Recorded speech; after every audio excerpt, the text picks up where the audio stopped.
boxing voice.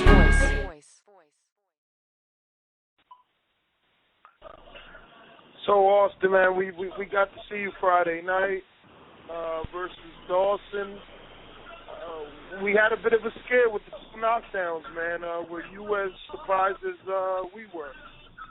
Yeah, man. I mean, I was surprised he even touched me, let alone they put me down. But I was getting lazy, you know. I needed to wake up, and he woke me up. Now, outside of those two knockdowns, you dominated.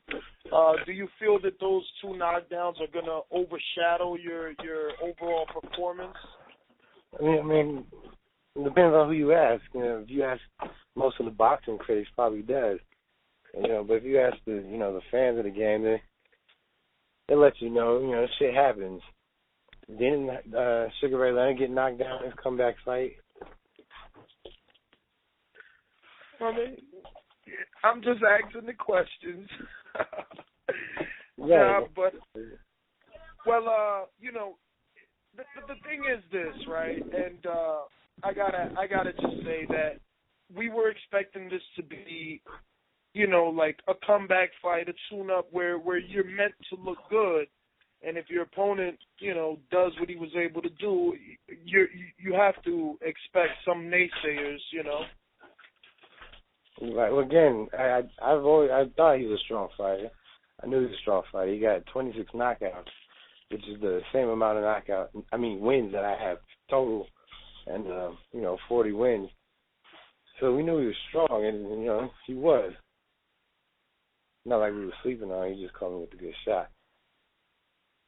So now moving forward, at one point being signed to Heyman was the best thing in the world, and now it's becoming a thing where you guys don't get to be as active. A lot of Heyman fighters are only fighting twice a year. Are you looking to squeeze in another fight just to get some activity, or is that it? Yeah, absolutely. No, absolutely. Matter of fact, after the fight, Heyman called me, said, besides the scare, you do what you're supposed to do. I'd love to bring you back this year. I was like, well, shoot, I'd love to be back once or twice this year if you can squeeze me in. So we're definitely coming back again in 2014. We got some work to do, and we're not stupid. We are working on it. But, we're trying to start 2015 strong. So you're definitely coming back, but you know that you have to work on some things. So your next opponent, would it be on this level, or are we to expect you with a top 10 junior middleweight? I can't call that right now. That's going to be really up to Heyman and Bob Spagnola. I'm down for whatever. I would love to keep moving forward, I don't want to stay stagnant. But if that's what they feel is best, then so be it. Now, looking at the division, you've been on the top of that division, and now you have to work your way back up, back up that ladder of those rankings. There's a lot of young guys in your division. At this point, because of you have a name, and there's value always in a name, do you feel that you got to get back in there with some of these young and coming 154-pounders like the Charlos, or even an Andrade who's a champion but still, kind of on the up and up? Or do you wait around for a bigger name? Well, we're not going to wait too long. We're going to take the best fights and make the most money in the most sense for the risk/reward. And, I feel like that's probably what's going to have to happen. We're going to have to get one of these up-and-coming fighters or contenders to prove that I'm really a contender. I think that's just how it works. Now, Cornelius Bundres is going to be co-promoting in Cancun, Mexico, in his attempt to try and, dethrone Carlos Molina. Is the winner of that a possible fight for next year, I would assume? Absolutely. I think that would be a great opportunity. Hold on. Hey, cut that out.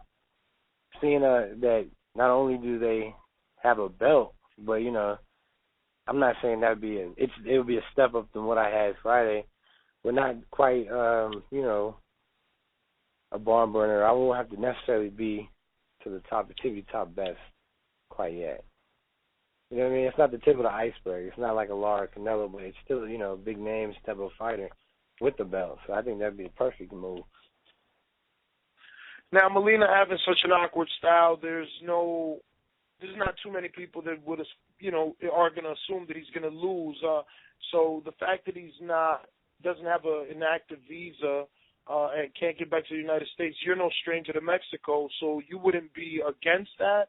But do you think that your team would allow you to do that at this stage in your career? Back then, you were a young up-and-coming guy, willing and had to take chances. Now, you know, you have the right team behind you.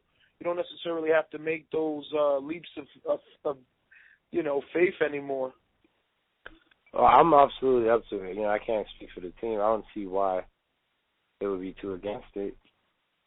But I guess you're right in a sense. But at the same time, I want to travel the world. I think that's part of the perks of being a, you know, professional boxer, a world-rated fighter. So, you know, to be honest, I'd like to get on the road a little bit. If we just get some protection with the judging, you know, I'm all good. And my final question, because I don't want to take too much time, what sort of damage would you say that you suffered in this fight? And of course, according to that, how soon are you going to be back in the gym working on things? I feel great. You know what I mean? My face wasn't hurt. My body wasn't hurt. My pride was a little hurt from the third round, but other than that, you know, I can get over the pride. I would love to get back, you know, as soon as October. No, but I mean, as far as the gym, like, when are you heading back to the gym? Oh yeah, I'm going tomorrow. Oh wow, so all right, so you're doing good. Well, Austin, man, you know theboxingvoice.com. Always appreciate your time, man. Thank you again, and we're gonna stay regularly updated. Thanks for having me, man. All right, brother.